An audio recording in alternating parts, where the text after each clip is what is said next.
گوشت ملے گا کھانے کو۔ شکایت ہے مجھے یا رب خدا بندان مکتب سے، سبق شاہی ہے بچوں کو دے رہے ہیں خاک بازی کا۔ اتنی چھوٹی جب آپ کسی کی سوچ بنا دیتے ہیں تو پھر وہ آپ کہیں کہ وہ انقلاب برپا کرے، وہ کوئی بڑا کارنامہ سر انجام دے، یہ ہوتا نہیں، ممکن نہیں ہوتا۔ جب آپ آہستہ آہستہ کر کے احساس کمزوری کے نیچے دبتے چلے جاتے ہیں، دبتے، حالات خراب ہو جاتے ہیں۔ ہمارے بزرگ ہمیں کہا کرتے تھے کہ مولوی ہونا کوئی تانا ہے،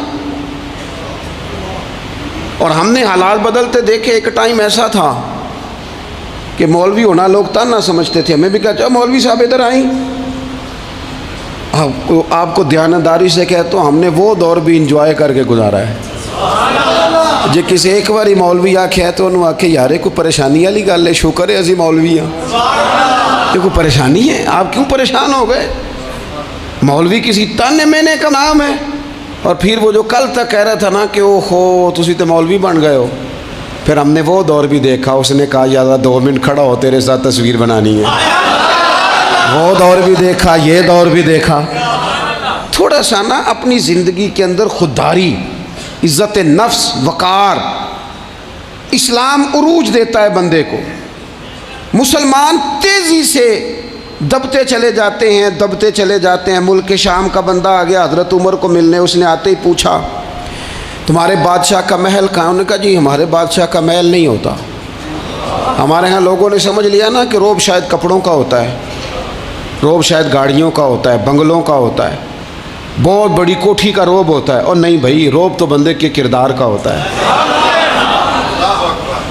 اس کے افکار کا روب ہوتا ہے، روب اس کے اونچے خیالات کا ہوتا ہے۔ کہاں ہے آپ کے بادشاہ کا محل؟ تو نے کہا محل شہل تو کوئی نہیں، مسجد میں ہوں گے امیر المومنین۔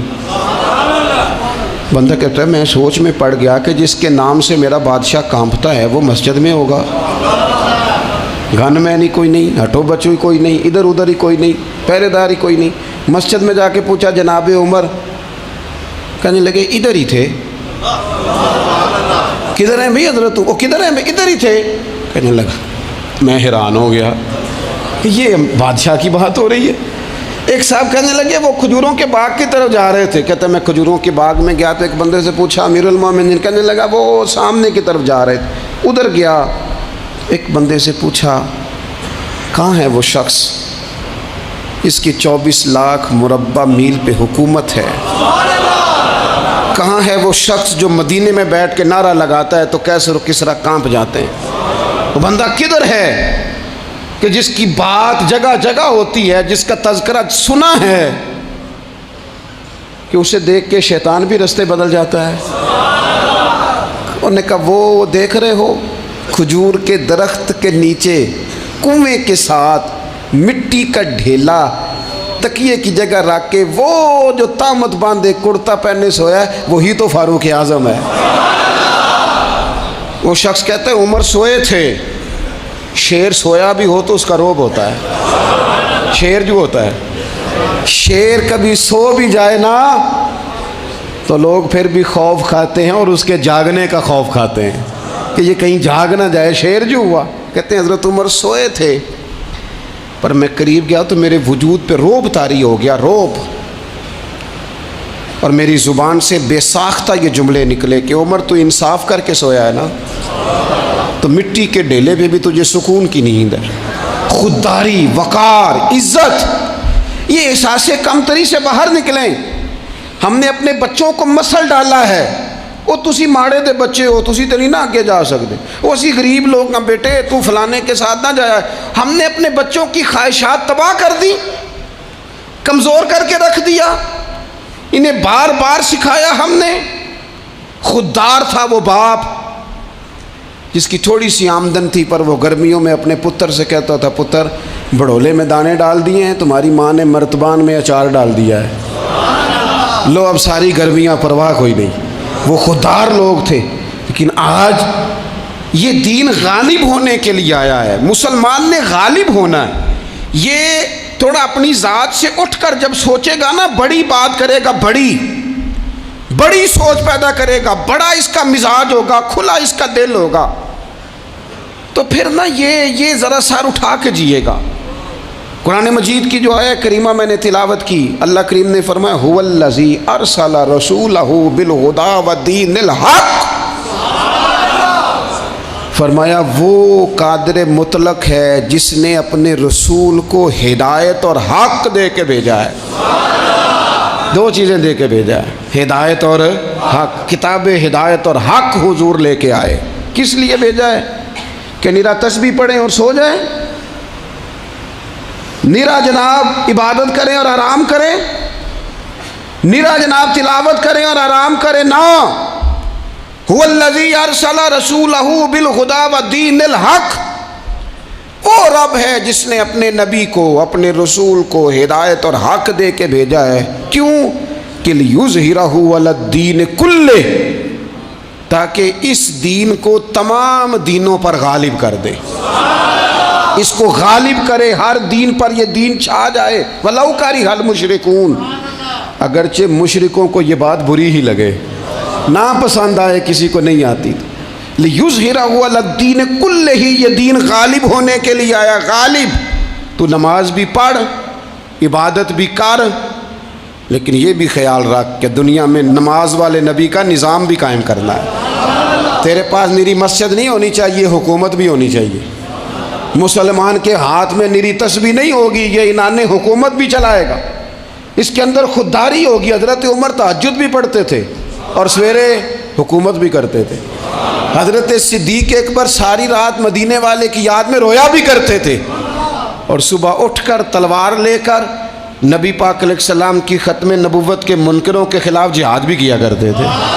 جب تک اپنے مزاج میں وہ شوق نہیں پیدا ہوتا کہ دین کو غالب کرنا ہے، جد و جہد کرنی ہے، کوشش کرنی ہے، بڑا سوکھا ہے ہمارے لیے بھی، آرام سے نماز پڑھیں، نفل پڑھیں، عبادت کریں۔ اور ویسے بھی اسے لوگ زیادہ بڑا پیر سمجھتے ہیں جس کی تسبیح زیادہ لمبی ہو، وہ زیادہ بڑا پیر ہوتا ہے جس کی پگڑی ذرا زیادہ بڑی ہو، جبہ تگڑا پہنے، اجرے کے اندر رہے، باہر نہ نکلے، اور اندر جائیں 2 منٹ کے لیے حضرت کی زیارت کریں، باہر آ جائیں بس چھٹی، وہ زیادہ پیری مریدی ہو جاتی ہے۔ پیر تو بولتا ہی نہیں۔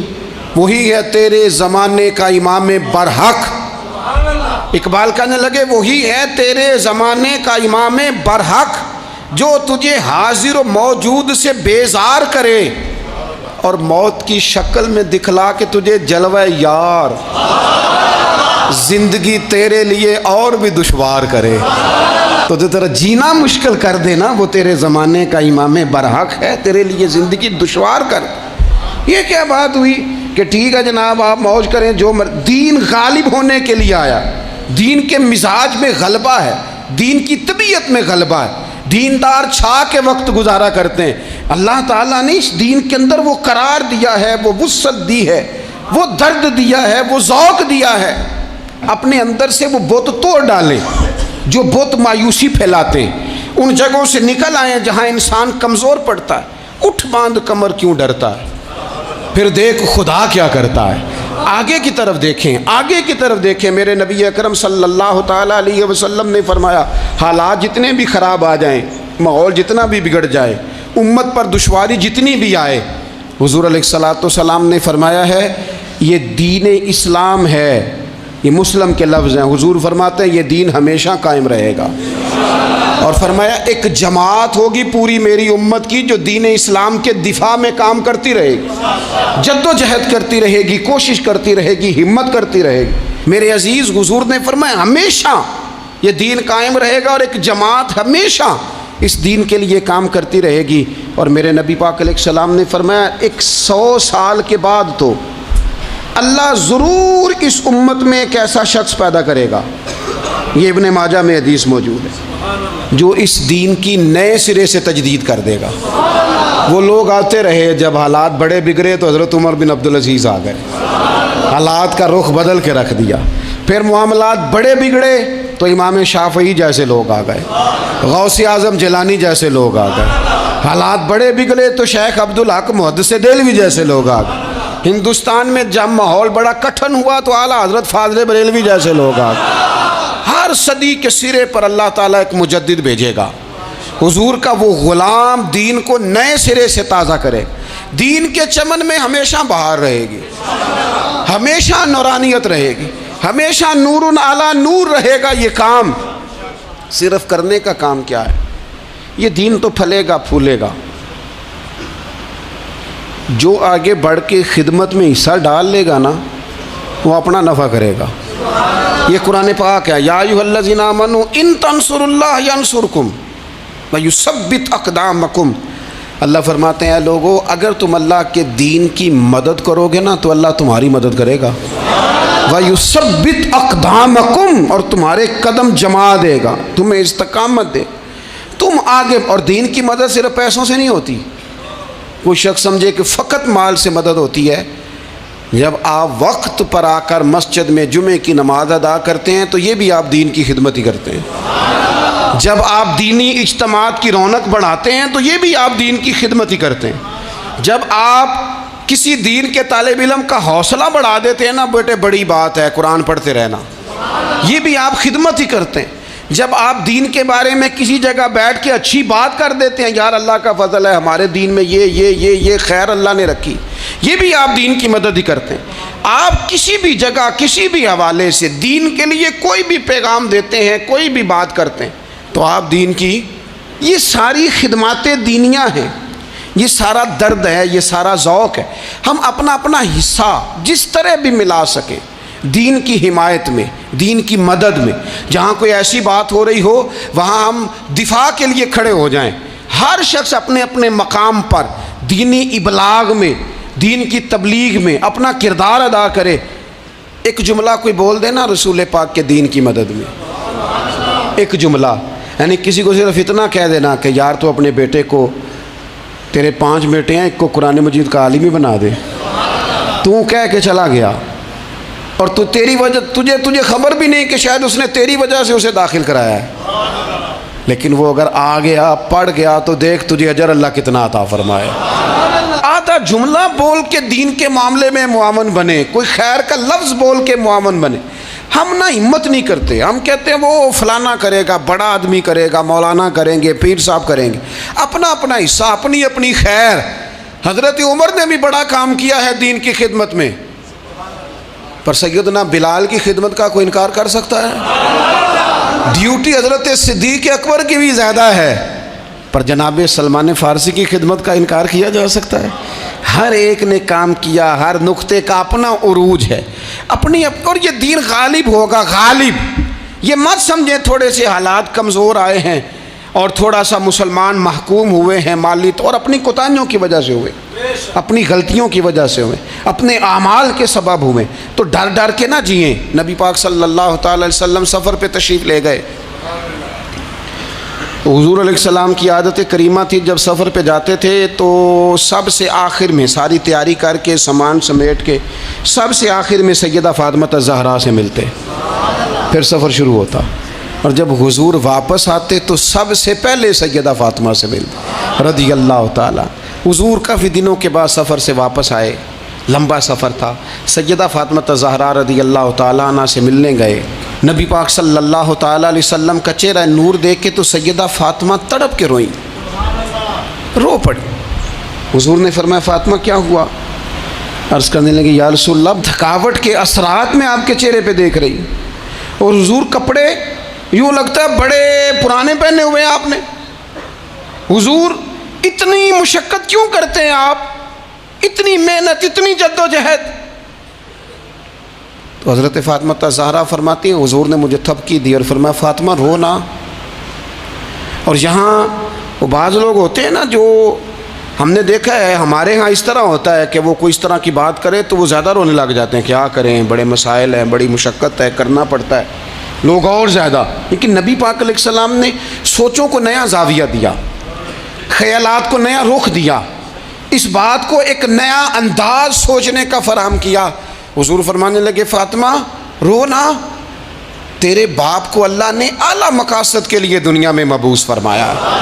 حضور فرمانے لگے فاطمہ کوئی گھر کچا، کوئی پکا، کوئی خیمہ ایسا نہیں بچے گا جہاں اللہ دین اسلام کو پہنچا نہیں دے گا. اور فرمایا فاطمہ یاد رکھنا جس طرح رات چھا جاتی ہے نا، محمد عربی کا دین بھی چھا جائے گا، یہ چھا جائے گا دین، جس طرح رات چھا جاتی ہے یہ دین بھی چھا جائے گا۔ اور پھر دین چھا گیا، جگہ جگہ چھا گیا، یورپ میں بھی اذانیں پڑھی جانے لگی، امریکہ اور افریقہ میں بھی قرآن پڑھا جانے لگا، جگہ جگہ جگہ جگہ رسول اللہ صلی اللہ علیہ وسلم کے دین کی بات ہونے لگی۔ کہا فاطمہ کر کچا ہو یا پکا ہو، خیمہ ہو، ہر جگہ یہ دین پہنچے گا، اور دین پہنچا۔ دوستو کمزوری وقتی طور پر ہے، حالات وقتی طور پر ہیں، مسلمانوں نہ گھبراؤ، خدا کی شان باقی ہے۔ یہ دین فطرت ہے، یہ دین اپنی حقانیت کی وجہ سے پھیل رہا ہے، کسی کا محتاج نہ یہ کسی کے زور لگانے۔ مسلمانوں نہ گھبراؤ، خدا کی شان باقی ہے، ابھی اسلام زندہ ہے، ابھی قرآن باقی ہے۔ یہ کافر کیا سمجھتے ہیں جو ہم سے روز الجھتے ہیں، ابھی تو کربلا کا آخری میدان باقی ہے، ابھی تو آخری میدان لگے گا میدان کربلا میں، اور فکر حسینی کے علم بردار میدان میں نکلیں گے، یزیدی سوچوں سے ٹکرائیں گے، اور بڑے سینے تیار ہیں جو اس کے لیے پوری جد و جہد کریں گے۔ ابھی تو کربلا کا آخری میدان باقی ہے۔ اپنی زندگی کے اندر قوت ارادی پیدا کریں، کچھ کر لینے کی ٹھان اپنے مزاج میں پیدا کریں۔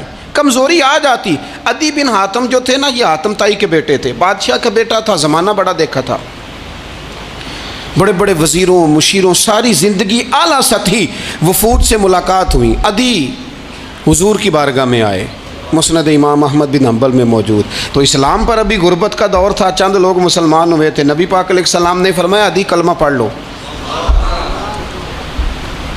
تو عدی کہنے لگے میں تو پہلے ہی ایک دین کا ماننے والا ہوں۔ حضور فرمانے لگے جس دین کے تم ماننے والے ہو اس دین کو میں تم سے زیادہ جانتا ہوں۔ حضور فرمانے لگے جس دین کے تم ماننے والے ہو اس میں کیا یہ لکھا ہے کہ مال غنیمت کا چوتھا حصہ کھا جاؤ؟ کہنے لگے نہیں۔ تو فرمایا کھا کیوں جاتے ہو؟ عدی کہتے ہیں چونکہ یہ ہمارے اندر کی بات تھی بادشاہوں کی، تو میں نے فوراً سر تسلیم خم کر دیا، میں نے فوراً سر جھکا دیا، میں نے کہا آپ بات ٹھیک کر رہے ہیں۔ حضور فرمانے لگے اب اگلی بات بھی کروں یا رسول اللہ فرمائیے؟ فرمایا پتہ ہے تم دین کیوں نہیں قبول کر رہے؟ یہ بھی مجھے پتہ ہے۔ یا رسول اللہ کیوں؟ فرمایا تم دیکھتے ہو کہ دین کے ماننے والے غریب غریب لوگ ہیں، تم دیکھتے ہو کہ ابھی یہ کمزور ہیں، تم دیکھتے ہو کہ مکے والوں نے مدینہ طیبہ سے پریشان کر کے مسلمانوں کو نکال دیا ہے، یہ غریبی دیکھ کر بظاہر اسلام کی کمزوری دیکھ کر تم کلمہ نہیں پڑھ رہے؟ حضور فرمانے لگے عدی مقام حرا کا نام سنا ہے؟ بڑی دور تھا علاقہ وہ، مقام حرا کا نام سنا ہے؟ عدی کہنے لگے حضور سنا ہے پر وہ جگہ دیکھی نہیں۔ محبوب فرمانے لگے سن، میں وہ وقت لے کے آؤں گا، میرا دین اس طرح نافذ ہوگا کہ ایک عورت مقام حرا سے اونٹنی پہ اکیلی بیٹھے گی اور اکیلی آئے گی اور آ کے بیت اللہ کا طواف کرے گی، سوائے اسے اللہ کے کسی کا خوف نہیں ہوگا، رب کے علاوہ کسی سے نہیں ڈرے گی۔ یہ دور آئے گا، تو دیکھ رہا ہے کہ صرف مکے پہ حکومت نہیں دنیا پہ مسلمان چھا جائیں گے۔ اور حضور فرمانے لگے کسرا کا نام سنا ہے؟ کہا حضور وہ تو بظاہر اس وقت بڑا تگڑا بادشاہ ہے۔ فرمایا اس کے علاقے بھی فتح ہوں گے، وہ خزانے مسلمانوں کے پاس آئیں گے۔ اور فرمایا تو تیسری بات نبی پاک نے بیان کی، فرمایا تو یہ دیکھ رہا ہے کہ مسلمانوں میں غربت ہے؟ فرمایا عدی ایک وقت آئے گا لوگ دینے کے لیے نکلیں گے پر انہیں لینے والا کوئی نہیں ملے گا۔ ایک وقت آئے گا لوگ دینے نکلیں گے، لینے کوئی نہیں آئے گا۔ عدی کہتے ہیں کہ میں رسول کریم کا کلمہ پڑھ کے مسلمان ہو گیا، اب پھر زیادہ دور نہیں گزرا، عدی رویا کرتے تھے، حاتم تائی کے بیٹے عدی رویا کرتے تھے اور رو کے بتایا کرتے تھے لوگوں وہ جو حضور نے فرمایا تھا نا بی بی حرا سے چلے گی اور طواف کرے گی، وہ بی بی میں نے اپنی آنکھوں سے آتی دیکھی، میں نے اس تنہا عورت کو حضور سید عالم کی پیشن گوئی کے مطابق بیت اللہ کا طواف کرتے دیکھا، اسے سوائے اللہ کے کسی کا ڈر نہیں تھا۔ اور عدی کہنے لگے وہ جو حضور نے فرمایا تھا نا کہ کسرا کے خزانے فتح ہوں گے، فرمایا وہ جب فتح ہو رہی تھی تو میں خود اس جنگ میں شریک تھا، مجھے اللہ نے موقع دیا، میں مجاہدوں میں شامل تھا۔ اور فرمانے لگے تیسری پیشن گوئی رہ گئی ہے، مجھے امید ہے وہ بھی پوری ہوگی۔ حضرت عمر بن عبدالعزیز کے زمانے میں آ کے وہ دور بھی آیا کہ لوگ زکوٰۃ دینے نکلتے تھے، لینے والا کوئی نہیں ملتا تھا۔ لوگ کسی کو غریب سمجھ کے صدقہ دینے لگتے تھے، وہ کہتا تھا بھائی لے جا، میں تو رات خود دے کے آیا ہوں۔ لوگ دینے نکلتے تھے، لینے والا کوئی نہیں۔ اسلام کی فطرت میں قدرت نے لچک دی ہے، اتنا ہی یہ ابھرے گا جتنا کہ دبا دو گے۔ یہ مولویوں کی وجہ سے، پیروں کی وجہ سے، سیاستدانوں کی وجہ سے نہیں چھائے گا۔ یہ کیوں چھائے گا کہ ارسل رسولہ بالہدی ودین الحق، یہ اس لیے چھائے گا کہ اللہ نے بھیجا ہی حق کے ساتھ ہے، یہ آیا حق کے ساتھ ہے، لہذا چھا جائے۔ حق ہمیشہ چھا جایا کرتا ہے۔ اور وَقُلْ جَاءَ الْحَقُّ وَزَهَقَ الْبَاطِلُ إِنَّ الْبَاطِلَ كَانَ زَهُوقًا، جب حق آتا ہے تو باطل خود بخود چھپ جاتا ہے، اور باطل ہوتا بھی مٹ جانے کے لیے۔ بس نا یہ دین چھا۔ حضرت خباب بن الارت رضی اللہ تعالیٰ عنہ فرماتے ہیں ہمیں بڑی تکلیف دی کفار مکہ نے، قریش نے بڑا ستایا۔ نبی پاک علیہ السلام خانہ کعبہ کے ساتھ ایک چادر لے کے آرام فرما رہے تھے، ہم حضور کی بارگاہ میں گئے، یا رسول اللہ دعا کریں یہ تباہ ہو جائیں، تنگ بڑا کرتے ہیں، حضور آپ دعا کریں اللہ کی بارگاہ میں۔ تو حضور اٹھ کے بیٹھ گئے، فرمایا جلدی نہ کرو، تم سے پہلے ایسے لوگ گزرے ہیں جن کو گڑھوں کے اوپر رکھ کے نا تو آروں سے کاٹ دیا جاتا تھا، وہ 2 ٹکڑے ہو جاتے تھے۔ فرمایا جلدی نہ کرو، تم سے پہلے ایسے لوگ گزرے ہیں کہ لوہے کی کنگھیوں سے ان کا گوشت نوچ دیا جاتا تھا، ہڈیاں تک زخمی ہو جاتی تھی، سی نہیں کرتے، زخم پہ زخم کھا کے جی خون جگر کے گھونٹ پی، آہ نہ کر لبوں کو سی، یہ عشق ہے کو دل لگی نہیں۔ کہا خبیب تھوڑا صبر کرو، اور پھر حضور فرمانے لگے خبیب یہ بات یاد رکھنا، جو دین میں لے کے آیا ہوں یہ غالب ہو کے رہے گا، یہ غالب ہوگا، غالب۔ وہ ابو سفیان جو میدان احد میں کہتے تھے فلاں بھی ہم نے مار دیا، فلاں بھی مار دیا، جب 10,000 کا لشکر لے کے نبی پاک گئے تھے نا دوبارہ واپس، 10 سالوں میں 3 لوگ لے کے حضور مکے سے آئے، اور 10,000 کا لشکر لے کے جب دوبارہ گئے نا، ابو سفیان کہنے لگے لڑنا ہی نہیں، کیونکہ جس شان سے معصوم آمنہ آئے ہیں لڑنے والی بات ہی کوئی نہیں، طاقت ہی نہیں، آنکھ نہیں ملا سکتے تو ہاتھ کیسے اٹھائیں گے۔ لیکن پتہ ہے حضور کا طریقہ کیا تھا؟ سیاہ امامہ تھا، اونٹنی پہ بیٹھے تھے، اور گردن محبوب نے اتنی جھکائی تھی کہ وہ اونٹنی کی گردن سے لگ رہی تھی۔ اس شان کے ساتھ حضور داخل ہوئے، اذا جاء نصر اللہ والفتح ورأیت الناس يدخلون فی دین اللہ افواجا۔ اپنے اندر نہ تھوڑی سی، آپ 24 گھنٹے دنیا کمائیں، کوئی منع نہیں کرتا، مال کمائیں، جائیدادیں بنائیں، حلال کمائیں، جتنا مرضی کمائیں، لیکن نہ کچھ تھوڑا سا اپنے آپ کو دین کے لیے، صرف مالی طور پر نہیں۔ ہمارے ہاں ایک بہت بڑا مسئلہ یہ بن گیا کہ صرف مالی طور پر ہم سمجھتے ہیں دین کی مدد کر دیں۔ اگر آپ اپنے پتر کو نمازی بنا چکے ہیں تو ایک کام آپ نے دین کی خدمت کا کر لیا۔ اگر آپ کی بیٹی پردے کی عادی ہو گئی ہے تو آپ نے دین کی خدمت میں ایک حصہ ڈال لیا ہے۔ اگر آپ کے گھر کے اندر آپ ان ساری چیزوں کو بین کرنے میں کامیاب ہو گئے، یا ایھا الذین آمنوا قوا انفسکم واہلیکم نارا، ایمان والو خود بھی دوزخ سے بچو، اپنے اہل خانہ کو بھی بچاؤ۔ اگر فحاشی اور یعنی کا رستہ آپ نے اپنے دروازے کے باہر روک دیا ہے تو آپ نے دین کی خدمت کر لی ہے۔ اگر آپ اپنے دوستوں کو نمازی بنانے میں کامیاب ہو گئے، اگر آپ چند لوگوں کو قرآن پڑھانے میں کامیاب ہوئے ہیں، تو پھر کچھ نہ کچھ حصہ آپ نے دین میں شامل کیا ہے۔ کرنے کا کام یہ ہے کہ اپنا اپنا حصہ، اپنی اپنی خیر دین میں ملائیں، جد و جہد کریں، کوشش کریں۔ 2 جملے بول کر، جب کوئی بندہ کہہ رہا ہو نا جی بڑا مشکل ہے دین پہ عمل کرنا، تو اسے کہیں دین پہ ہی چلنا تو آسان ہے، دین پہ چلنا ہی تو آسان ہے۔ جب بڑی دین مخالف باتیں ہو رہی ہوں تو وہاں ساری برادری اکٹھی بیٹھی ہے نا، بچے کے دن رکھے جا رہے ہیں، تو میں دین کی خدمت بتا رہا ہوں کیا کیا کرنی ہے۔ بیٹے کے دن طے ہو رہے ہیں تو کوئی کہتا ہے کہ ماموں کو منا لو ناراض ہے، چچا کو منا لو ناراض ہے۔ یہ میں اپنا درد دل آپ کے سامنے رکھ رہا ہوں۔ دین کی خدمت یہ ہے کہ ایک بندہ بیچ میں سے بولے، وہ کہے او شادی میں کوئی غیر شرعی کام نہ کرنا، سب کو منا رہے ہو تو کہیں رب رسول کو ناراض نہ کر لینا۔ یہ تیری دین کے لیے خدمت ہو جائے گی، یہ تیری دین کے لیے خدمت ہو جائے گی۔ وہ جس شخص نے جاتے جاتے رستے میں کہا تھا نا حضرت عبداللہ مزنی کو کہ میں ایک مدینے میں چاند چڑھا دیکھ کے آیا ہوں کہ جس کے قریب سے جو گزرتا ہے اسے بھی نور ملتا ہے، تو اس کی ایک بات گھر کر گئی، جناب عبداللہ مزنی مدینے والے کے عاشق ہو گئے۔ آپ کہہ دیں بات پھیل جائے گی، اللہ اسے پھیلا دے گا۔ اپنے مقام پر بیٹھ کر اپنے میں فیکٹری کے مالک سے کہا کرتا ہوں کہ تو نہ مسجد ضرور بنا چھوٹی سی، دفتر والوں سے کہا کرتا ہوں کہ یہاں نہ نماز باجماعت کا بندوبست ضرور کراؤ۔ میں کہتا ہوں یہ سارے دین کے کام ہیں، آپ اپنے حلقہ اثر میں کہیں یہاں نماز باجماعت ہوگی، یہاں سویرے آتے ہی پہلے تلاوت ہوگی، یہاں پہلے قصیدہ بردہ شریف، آپ کوئی خیر کے کام میں اپنا حصہ ڈالتے رہیں، انشاءاللہ یہیں سے چنگاریاں بنیں گی، یہیں سے انقلاب برپا ہوگا۔ اور امام جعفر صادق کے قول پر اپنی بات سمیٹوں گا، کسی نے کہا تھا میں دین کی تبلیغ کرنا چاہتا ہوں، تو فرمانے لگے سوکھا حال ہے، تو دین پہ عمل کرنا شروع کر دے، دین کی تبلیغ ہونی شروع ہو گئی، عمل کر۔